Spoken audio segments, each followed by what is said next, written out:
Not only did Attorney General Merrick Garland commit perjury when he was testifying under oath before the House and the Senate and their respective subcommittees on this issue, not only did he perjure himself, but yes, the FBI is absolutely watching parents, and it is escalating these parents' criticisms of their school board, treating them as domestic terrorists, and actually tagging them and surveilling them. This is craziness. This comes on the heels of the feds now in my town. And I just had one of the CRT activist groups try to intimidate me, which is going to blow up in their faces here in a second. And you'll see on Twitter right when we go on break. But our school board district, as you know, we've had 2 municipal elections, and we were able to take 3 seats on that.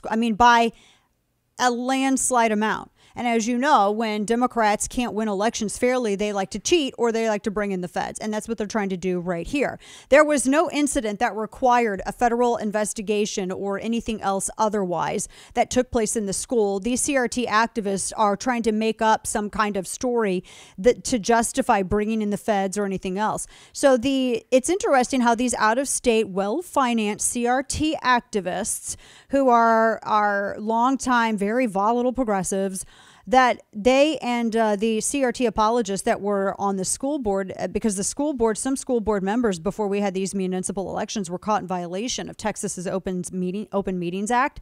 And so there's an ongoing suit and investigation with that. There was because everyone likes to literally whitewash this, and by everyone, I mean the progressive left. It was a Cuban family that actually brought suit against the school board for this. But, you know, they're white adjacent, according to these CRT activists who like to see everything through the lens of race.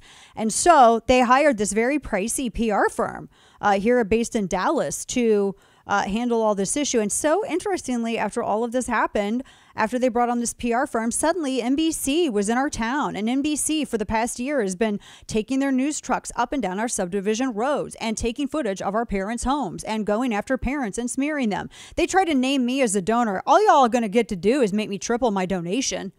So come on with it. This stuff aggravates me. I can't stand this. And I don't get bullied. You cannot bully me. I have, you know how people say they have blank you money? Okay. I have blank you attitude. You cannot bully me. You cannot in any way whatsoever bully me.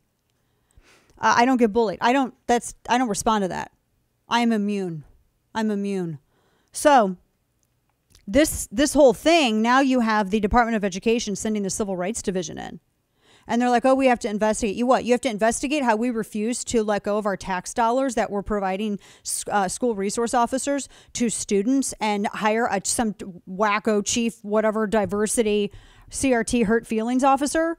Or are you talking about how we opposed the unnamed commission that was going to track from kindergarten through 12th grade students' quote unquote microaggressions, which according to the verbatim language that was presented with these CRT proposals could be quote consciously or unconsciously done and include things like not using the right pronoun. So basically controlling female student speech, things like that.